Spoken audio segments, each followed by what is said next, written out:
She thought she won when she ran off with her CEO. Everyone laughed, looking at me like I was some pathetic husband. But that night she learned. Sometimes silence hits harder than any scandal. Subscribe right now, hit the like button, and leave a comment. I've got a story you won't forget. I played the role of the perfect husband for a long time. Jenna, my wife, got used to my silence. Dinners at home, short conversations about work. Her late-night calls I pretended not to notice. She always had excuses. Clients need me. The boss keeps texting. Projects don't wait. But I saw the way her eyes lit up every time Daniel's name, her CEO, flashed across her screen. I didn't cause a scene, didn't shout, didn't slam my fist on the table. I just listened, memorized, and smiled as if everything was fine. The quiet at home echoed loudly in my head. We'd sit at the table. She'd be busy typing messages while I ate alone. The clinking of dishes was louder than her words. Sometimes I'd watch her finger glide across the screen, the corners of her lips twitching in a guilty little smile. She thought I was blind, but I saw everything. When the invitation came for the company's corporate event, Jenna glowed as if she had won the jackpot. "You should come with me," she said, with that condescending tone, like she was doing me a favor. I nodded. Inside, a coldness was growing. Not rage, no. Cold, icy anticipation. I knew that at this event the mask would finally come off. That evening the hall shimmered with lights, champagne flowed endlessly, and guests whispered to each other. Jenna walked beside Daniel like a queen next to her king. She didn't even bother hiding it. Her hand brushed his arm. Her laugh was too bright, too intimate. People were watching, whispering, and I stood on the sidelines, as if I didn't even exist. I felt their eyes, pity, mockery, silent approval of her audacity. And yes, she felt it too. She'd glance back at me, and her eyes gleamed with triumph, as if to say, "See, Jack, this is what a real man looks like. Not you." She thought she had won. I didn't move. I didn't take a single step. I just stood there, waiting. The silence inside me was louder than any scandal, louder than her laughter. Everything inside me aligned into one straight line. Just a little longer and I would make my move. And then something happened that made the whole room go silent. The moment stretched, and it was almost unbearable how still the room became. Conversations froze mid-sentence. Glasses hovered halfway to lips. Even the band on stage seemed to hesitate in their music. Every eye turned toward the front of the hall, where a woman in a long black dress stepped into the light. It was Caroline, Daniel's wife. Tall, graceful, with a presence that demanded silence without her saying a word. She didn't glance at Jenna or at Daniel. Her eyes swept across the room with a calm authority that seemed to strip away every mask and every secret at once. Then, with a voice that carried effortlessly, she announced, "Ladies and gentlemen, allow me to introduce the newest partner of the company." And when she gestured, she was pointing at me. For a moment I thought time stopped. People turned, searching, whispering. My name spread through the room like a spark on dry wood. Whispers became gasps. Gasps turned into stares. Jenna's face drained of color. Daniel froze in place, his hand hanging awkwardly at his side as if caught in a trap. I felt the weight of every eye in that room suddenly land on me. The man they had dismissed as nothing, the man they thought invisible. And in that instant, I was no longer the husband standing in the shadows. I was the man holding the card none of them knew existed. Jenna's lips trembled as she tried to shape words, but nothing came out.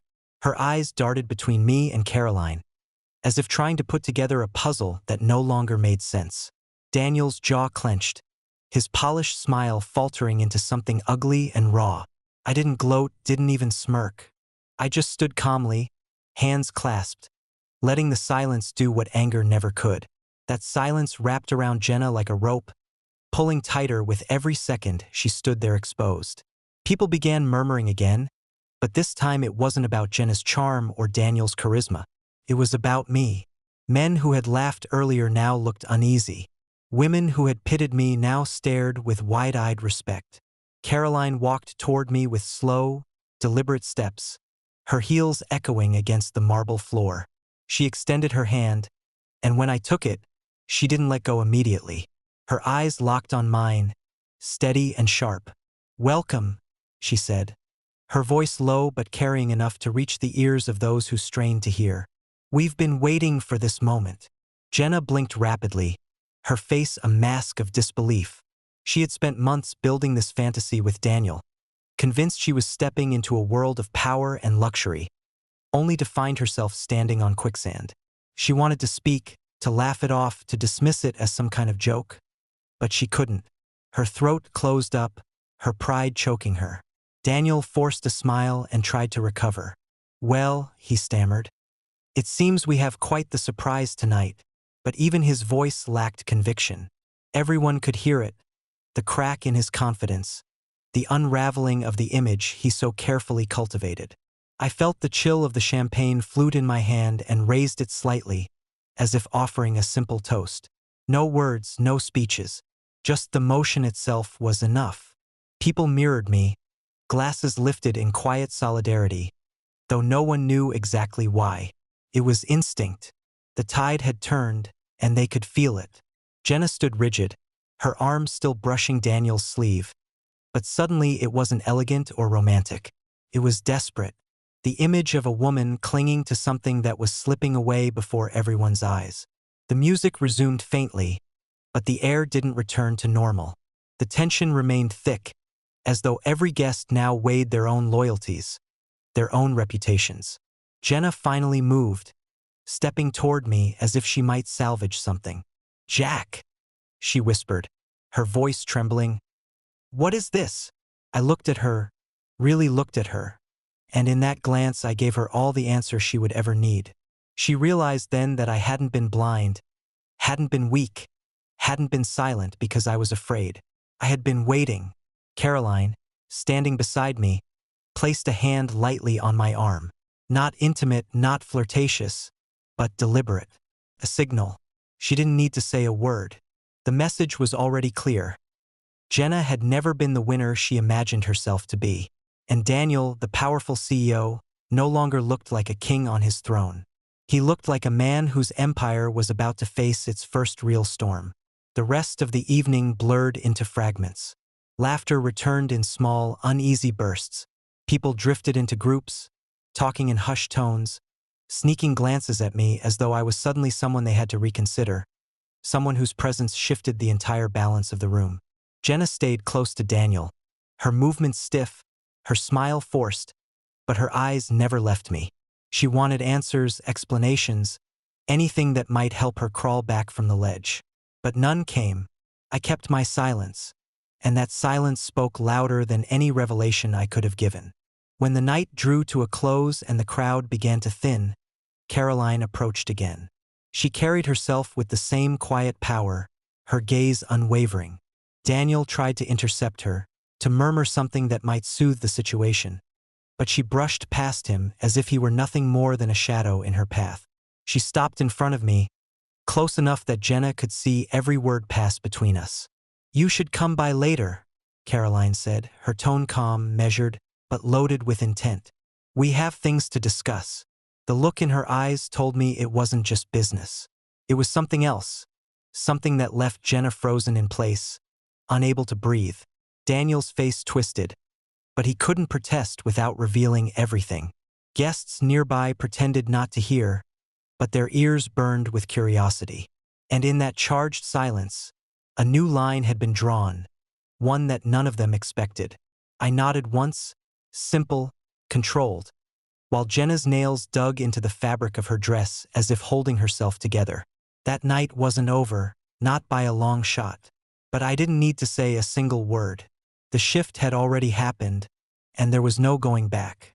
Caroline's words followed me long after the guests had begun to leave. The echo of her calm invitation clung to the walls of the hall and to the eyes of everyone who had overheard it. I could feel Jenna's stare burning into my back as I walked slowly toward the exit, but I didn't turn around. The night air outside was cooler than I expected, sharp against my skin, and it cleared my head in an instant. I didn't rush. Every step was deliberate, every breath controlled. I knew Jenna would follow eventually, but I wanted her to sit with her thoughts for a while. I wanted her to feel the weight of what had just happened. When I finally reached the car, she appeared at my side. Her heels clicked angrily against the pavement, her face tight with fury and desperation. "Jack, what the hell was that?" she demanded, her voice sharp but trembling beneath the surface. I looked at her without blinking, my silence wrapping around her like a vice.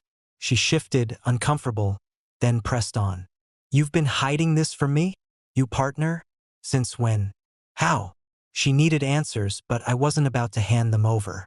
I slid into the driver's seat, started the engine, and waited until she reluctantly climbed in beside me. The ride home was a study in silence. She kept shifting in her seat, her fingers twitching, her breathing uneven. Every so often, she would try again. "Jack, talk to me. Please. You can't just do this."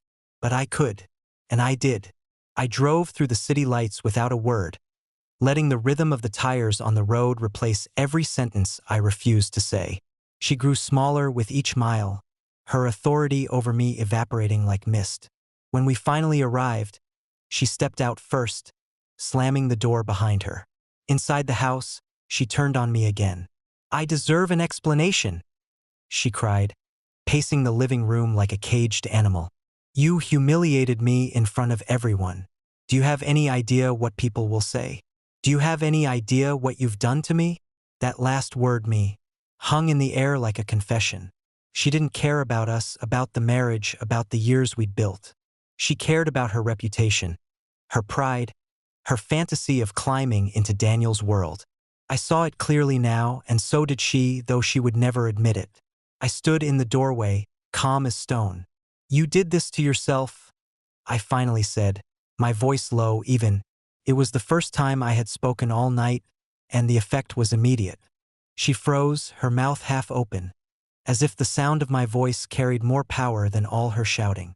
She wanted to respond, to claw back the ground beneath her, but the words died in her throat. For once, she had nothing. Later, after she had retreated upstairs, slamming doors and muttering to herself, I remained in the living room. The silence was heavy, but it wasn't suffocating anymore. It was mine, and it was steady. Caroline's invitation replayed in my mind. Her tone, her poise, the way she had looked directly into my eyes. It wasn't just about business. It wasn't even about revenge. It was about recognition. She had seen what I had endured, what I had carried in silence, and she had chosen to act. The irony wasn't lost on me. Jenna had believed she was winning by tying herself to Daniel. She thought she was stepping into power. Yet it was Caroline, the wife she underestimated, who now held all the cards, and she had chosen to place one of them in my hand. The next day, Jenna tried a different tactic. She came down to breakfast dressed neatly, her smile carefully arranged, her voice softer. "Jack," she began, sliding into her chair. "I overreacted last night.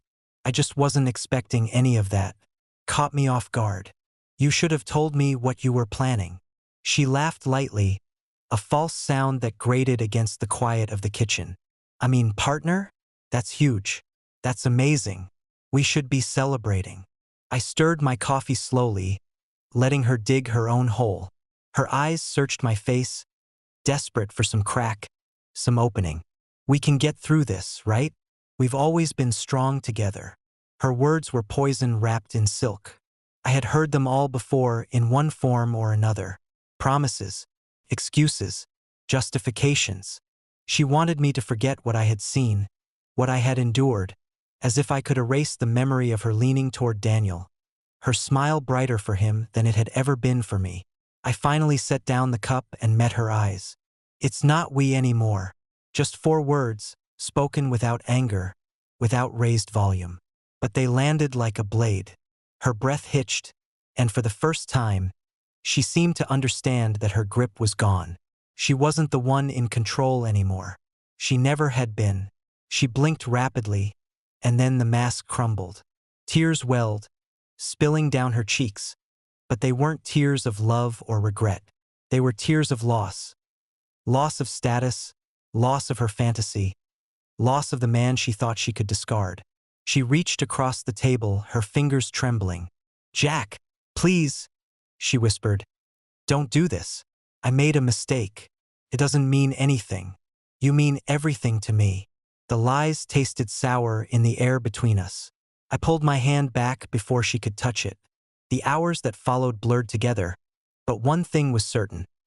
Jenna no longer knew who I was. For years she had seen me as quiet, passive, someone she could manipulate and control.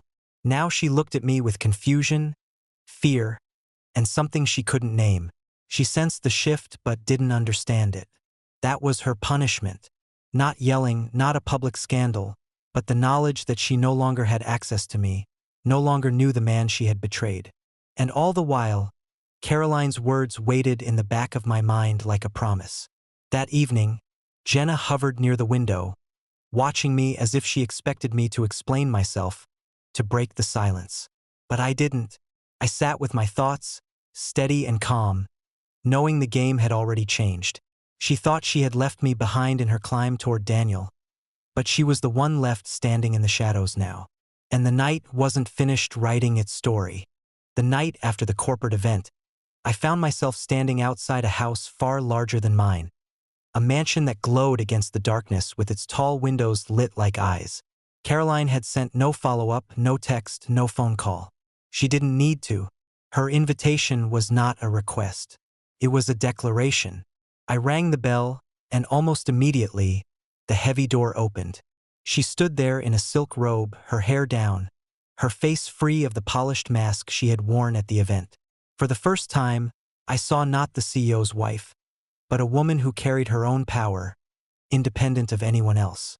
She didn't greet me with words. She simply stepped aside, and I walked in. The air inside was warm, heavy with the faint scent of roses and something darker, like aged wine. The silence between us was different from the one I knew with Jenna. This silence was intentional, charged, alive. She led me down a long hallway, her bare feet whispering against the marble floor. At the end, she stopped, turned, and for the briefest moment, her eyes softened. Then she opened a door and motioned me inside. The room was vast, its walls lined with bookshelves, its centerpiece a bed large enough to command the space. Caroline stepped closer, and the distance between us shrank until I could feel the heat of her presence. "You've been patient for too long," she said quietly, her voice carrying a weight that made my chest tighten. "I saw it in you last night. You don't raise your voice, you don't fight for scraps, you wait until the moment comes, and then you move. That is strength." Her words cut deep, not because they were flattery, but because they were truth. For years, Jenna had mistaken my silence for weakness. Caroline understood it was something else entirely. She reached out, her hand brushing my arm, deliberate, confident. There was no hesitation in her, no doubt. What happened that night wasn't about revenge. Not in the shallow sense Jenna might have imagined. It wasn't about proving a point or trading humiliation for humiliation. It was about reclamation, about standing in the wreckage of a marriage I had once cherished and finding something still alive within myself. Caroline gave me that without a speech, without conditions. Her presence was its own revelation. As dawn approached, the house was quiet again, and I found myself standing at the same door where I had entered. She didn't stop me. She didn't cling or demand promises. She simply looked at me with eyes that said she had done exactly what she intended. When I returned home, Jenna was waiting. Her eyes were bloodshot, her hair disheveled, and she looked smaller than I had ever seen her. "Where were you?" she asked, her voice breaking. She already knew the answer, but she needed to hear it, needed to drag herself across the shards of her own choices.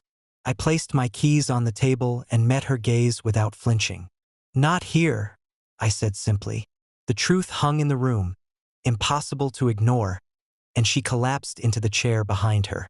The woman who had once smiled at Daniel as if she'd already left me behind was now staring at the hollow space she had created. No tears could fix it. No apologies could rebuild what she had burned down. The days that followed were a blur of whispers and rumors. Word from the corporate event spread quickly. Everyone had seen the shift, had witnessed Daniel's faltering smile, Jenna's trembling composure, and Caroline's unwavering control.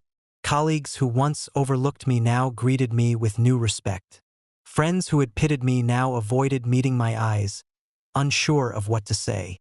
And Jenna, stripped of her illusions, moved through the house like a ghost. She tried to reach for me at first, gentle touches on my arm, soft words meant to draw me back. But they fell flat, meaningless echoes of promises long broken.